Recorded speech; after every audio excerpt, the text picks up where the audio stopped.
Look who's arrived, Mr. Rosen. We're waiting for you. I'm glad I waited this long, Greg. It's really nice to see everyone. I think everyone's to my left. Is that where the bar is, or is that what I'm... Okay, that's what I understand. No, but truly, good evening and welcome to each and every one of you. I want to thank you for being here with us tonight. It's so wonderful to see your faces live and in person after so many months. I've had the pleasure of being on a stage much like this one throughout my career at Worcester State, but tonight is especially meaningful. The last time most of us were gathered together was in Hanover Theater to celebrate the holidays back in December of 2019. And some of us had the pleasure of being in Florida in March of 2020 to celebrate, right before the world as we knew it was turned upside down. There's no disputing the extraordinary challenges we all faced throughout these past 14 months, both personally and professionally. Much has changed, and we are still in a time of transition that continues to evolve. Amidst all of the changes, however, I am overwhelmed by the consistency of all of you, our loyal and generous donors. This evening is a welcome return to campus as the light at the end of the tunnel grows brighter each day. As our first guests on campus after many long months, we can't thank you enough for the important part you all played in helping Worcester State students successfully reach the end of this spring semester. Throughout the challenges you were facing in your own lives, you never hesitated to lend a helping hand to students who faced the very real scenario of having to drop out of college in the middle of their senior year due to overwhelming financial obstacles. Because of you, our most at-risk students remained enrolled and were provided the opportunity to continue on their final leg of their academic journey here at Worcester State. Many of these same students will walk across this very stage over the next several days to joyfully receive their diplomas. Make no mistake, you helped them get here. With your tremendous support, we've been able to assist over 200 students with $105,000 in student emergency funding since early April of last year when the pandemic began. And, thank you, Barry. I'm glad he read his notes. And we recently surpassed the $40 million mark in our endowment. We also just proudly inducted over 500 alumni and friends into the Loyal Lancer Society. This new donor recognition society honors those who have made a consistent annual contribution to Worcester State for at least 5 consecutive fiscal years. Many of you here tonight are part of this integral group of donors whose consistent support is the very foundation of our success. It is incredibly heartwarming to see your gifts in action and to hear directly from students how your support provided them with transformational opportunities. You have inspired a generation of students who now have a unique perspective on the power of community.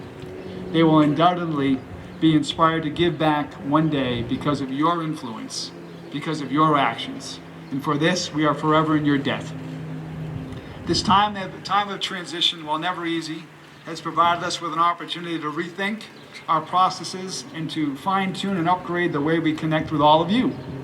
As a university, we did our best to stay in touch through phone calls, emails, postcards, mailings, and yes, even Zoom meetings. With the status quo suddenly turned on its head, we were offered a new way to see things, to reimagine and rethink what's been done before, and hopefully, from this new vantage point, to think creatively and be more strategic and thoughtful in our outreach. The end goal is to better serve you, our alumni and friends. We strive to make you feel rooted in our mission and thoughtfully recognized and appreciated for the integral part you play in the success of this mission. Without minimizing the losses so many of us faced throughout this pandemic, and there were many, I can't help but see the opportunities we've been gifted. Technology enabled us to connect with alumni across the country. One, Sam, who's now across the country back with us. Hi, Sam. Good to see you. And to broaden our reach and engage in new ways. Many of you who couldn't be here tonight in person are watching this from the comfort of your homes. And we're thrilled to have you join us in this new way. The use of video enabled us to connect all of you with our students, to hear and help them, to listen to them uninterrupted, to their stories and share in their challenges and victories.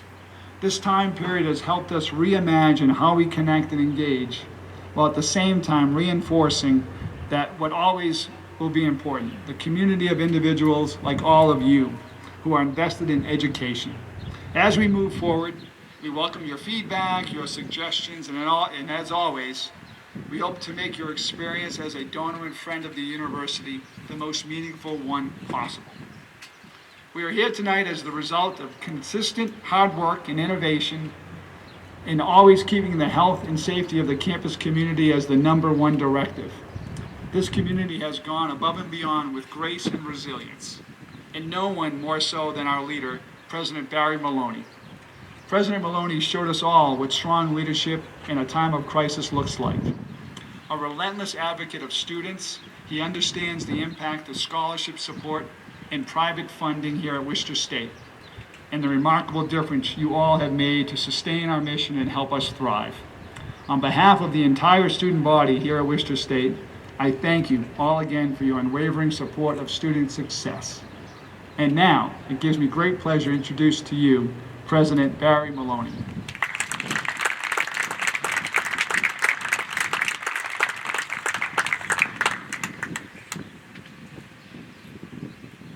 Good evening, everyone, and welcome. If I turn my head to the left, it doesn't mean that I don't like you folks over there. I just want to point that out, but the sun just popped out of the clouds, and it's pretty strong up here. But it is great to be here, and it's great. I want to echo what Tom said. It's great to see all of you in person. It's wonderful to be able to do things in person again, and we hope to have many more events in person moving forward. And your support, as Tom indicated, has really sustained us throughout this pandemic, and it sustained our students for many years before that, and I want to thank you very much. There's a few folks here in the audience that I would be remiss if I didn't recognize. You're all special to the university, but I do want to recognize some of my bosses who are here, because that I wrote that down. That's important to recognize trustees who are here. So I'm just going to ask them to just kind of wave, because they're kind of in the back, kind of towards the food in the bar. But I want to point it out. Trustee Marina Taylor. Trustee Dina Nichols, Vice Chair of the Board Mary Ann Hammond, and I believe that David Tuttle is here. Yes, David. Good. Thank you, David, for being here. Ann DeBazio, who is the Chair of our Foundation Board, is also here this evening. Thank you, Ann. Thank you all for all of your leadership. It means so much to me and to our entire students. We also are here tonight in celebrating, getting back together, and recognizing, again, many familiar faces. And there's one face that is not here with us this evening that undoubtedly would have been here with us. And Margaret Ferry, class of 1954, just passed a few weeks ago. Margaret was not only a friend of this institution, she was a friend to me and helped me transition during my time here at Worcester State. And I just wonder if we could all just have a moment of silence and remember Margaret for her time and all the generous things that she did for this wonderful institution.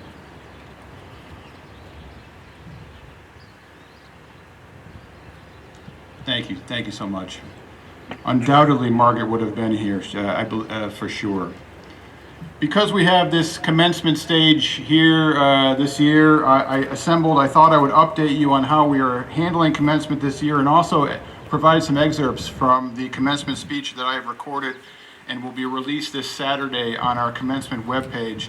Then, if necessary, I'm going to walk a tightrope and say we have a microphone that we can take around to all of you if you have any questions for yours truly to talk about anything. And this may be the first year that I say parking questions are okay. You know, the commencement process, the planning is a year-round activity, and of course this year we were filled with state restrictions limiting our options. And we had to then prioritize what was most important. As always, we worked closely with our graduating seniors, the class committee, elected by their fellow students. They knew that last year, like every other college in America, we were forced to scrap our plans for a large in-person ceremony.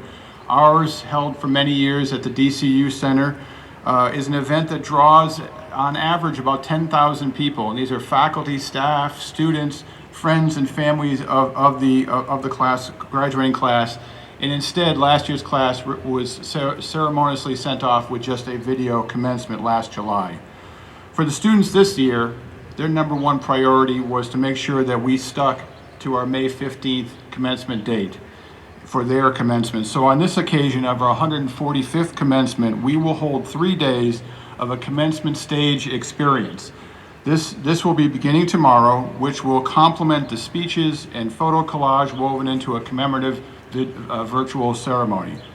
This year, once again, we will have more than 1,000 graduating seniors, which is quite an accomplishment considering the last 14 months that we have been through in this pandemic, who as of last March in 2020 were forced into fully remote learning, as were all of our faculty. The stage that I'm up on is the stage that students can drive up, get out of their car, pose for, receive their diploma, pose for socially distanced photos with yours truly, and get back into their car, and also enjoy the remainder of the campus. We'll have other stations set up in the front lawn where families and students and graduates can take additional photos. So truly, we will have an in-person experience here on class over the next 3 days. I want to also mention that we have invited the graduate students to be part of that ceremony, as well as the class of 2020. We have invited those students, those alums now back to be part of the ceremony as well. And as things stand tonight, we have 800 reservations scheduled for the next 3 days. So please, no one call me on Sunday. I think I'll be a little tired, but it's wonderful to have that many participating. This plan that we've developed really is the students' plan, and they were excited to offer this in-person experience for this year's commencement. The speaking program also includes a commencement address by the man of the hour, Brian Scarry, a modern-day Jacques Cousteau, whom we can proudly claim as our own class of 1984. Brian is the main character and creator of The Secrets of the Whales, a 4-episode limited series that was released on Disney Plus on Earth Day. It is produced by James Cameron, the creator of Avatar. I don't think anyone else saw that movie. I know I didn't. And is narrated by Sigourney Weaver. This all-star show is getting nationwide press, and Brian's alma mater is often mentioned. And I would say it was great to see Brian and to get the chance to talk with both he and his wife Marcia as when they came to campus to record his remarks. In terms of my remarks at commencement, I emphasize to our graduates endurance, persistence, and courage it took to achieve this milestone in their lives. At a time when the whole world was turned upside down, our graduates persisted. You know, NASA engineer Dorothy Vaughan, one of those profiled in the book, in the movie Hidden Figures, said, "I changed what I could, and what I couldn't, I endured." So endurance is something that our students have learned. Activist, author, and former First Lady Eleanor Roosevelt gained courage through adversity and through her personal life. And she told people to look fear in the face, saying, "I've lived through this. I can take the next thing that comes along." Our graduating students know that they will be able to endure through tough times and face future adversity with courage. 2 student stories that are representative of so many graduates.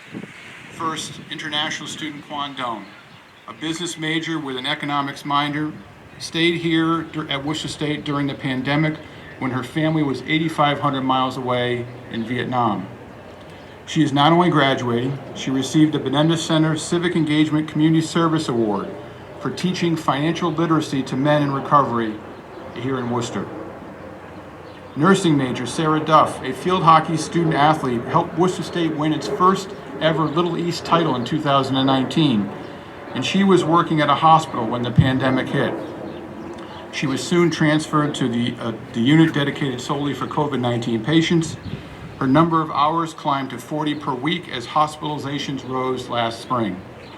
Sarah unselfishly and courageously put others first in taking care of those patients. She, like so many of her classmates, not only healthcare workers, but also those other frontline workers, many students who work in retail, grocery stores, or wait tables, have been so courageous.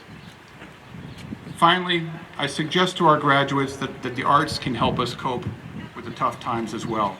One of my favorite bands, the Rolling Stones, often say, the struggle is long, the struggle is hard, the struggle is beautiful. Now, if any of us can find beauty in what we've all gone through, well, I think we'll be good for the long haul.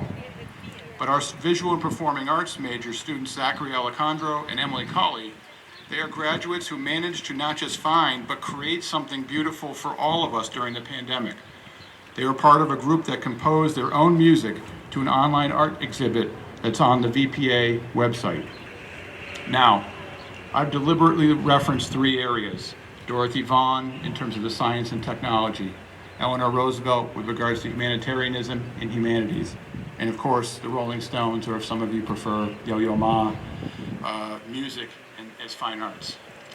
I've referenced these because all of these disciplines must be brought to bear for all of us to thrive in a post-COVID world. I'll submit to all of us and to all of you that we should not get back to what is known as normal life, because we can do so much better. During the pandemic, social inequalities were laid bare. From those whose health insurance doesn't cover their COVID-related costs to whole swaths of young people who lost entry-level service sector jobs and now can't pay their rent, even as racial, religious, and gender bias and hate has persisted. Last April, in the midst of a worldwide lockdown, pictures of newly clear air revealing the Himalayan mountains showed us all the impact of our normal lives have on our environment. Then, of course, there's the political turmoil and the seemingly intractable partisan divides. Without bridging these divides, we will be incapable of adequately affecting all of the above. We need all hands on deck for achieving a better normal. As we begin to hit the critical mass of vaccinations, we turn towards each other collaboratively, problem solve, or we will stay apart, divided, condemned to repeat the recent past. What this year's graduates have learned over the past 14 months and the past 4 years at Worcester State, it prepares them to lead us forward towards a better future. These young people, and some older student graduates as well, are graduating this weekend, are all offering us a beacon of hope for that change. That's my message to them. That's what I recorded. That is my message to all of you. Again, I want to say thank you to all of you. And I'll get a chance to talk with you when I get off the stage, but to thank you for your continued commitment to Worcester State, continued commitment to our students, and certainly sharing your time, your generous gifts, and your leadership to this university. So thank you so much, and I now certainly would like to open it up if anyone has any questions. Mike McKenna or Jody, I think, may be coming around with a microphone. Again, thank you so much for coming.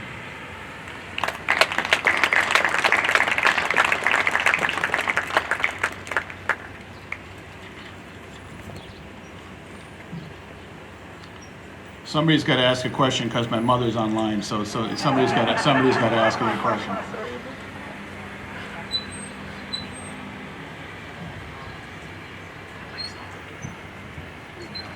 Thank you, Ed. I truly appreciate that, and as always, as you probably hear me often say, we have a great team here. We have wonderful faculty, we have wonderful staff, wonderful leadership team that help make me look a lot smarter than I truly am, and really it's helped our students out tremendously. But I appreciate the comment. Thank you.